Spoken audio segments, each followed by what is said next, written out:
Hi everyone, we had a really good discussion again this week. I'm going to focus a little bit more on the way that we spoke about William James because I think that his contributions were just so important, and I think that our discussion kind of leaned that way.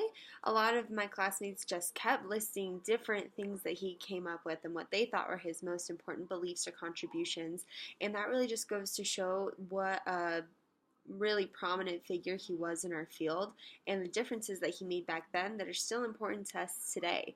A lot of the things that he came up with are still used every day, and that's really important in a field that's changing so often, like psychology, and especially at a time when the field was still so young. It's really cool that there was somebody who was thinking and innovating at the time and was basically right enough that we're still studying what he did today.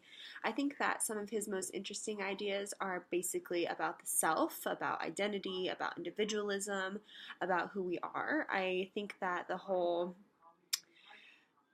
experiences are basically what drive who we are. I think that that's really interesting. We see that in twin studies, that people who have identical DNA but lived in different houses end up being completely different people and have completely different preferences. And it's just really interesting because it brings up the nature nurture debate, which is something that we always talk about in psychology, and it's never going to go away. But it's really interesting to see how much our experiences do shape what we do.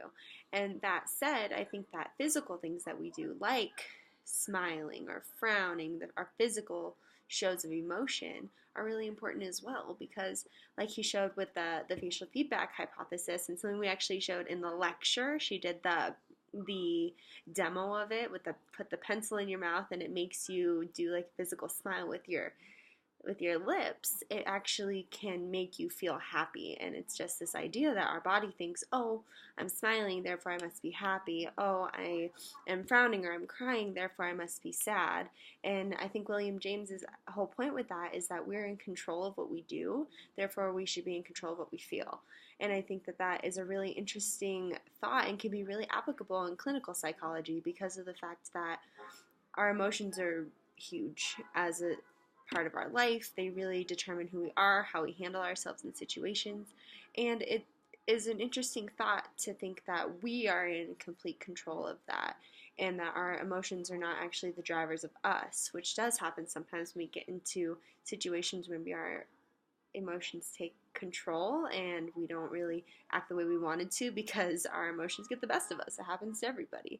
So I just think that his ideas are so interesting in so many different ways. The ideas of multiple different selves, we all experience that. I'm absolutely a different person when I'm sitting in a lecture hall at school than when I'm even with my friends or at home with my fiance or with my family.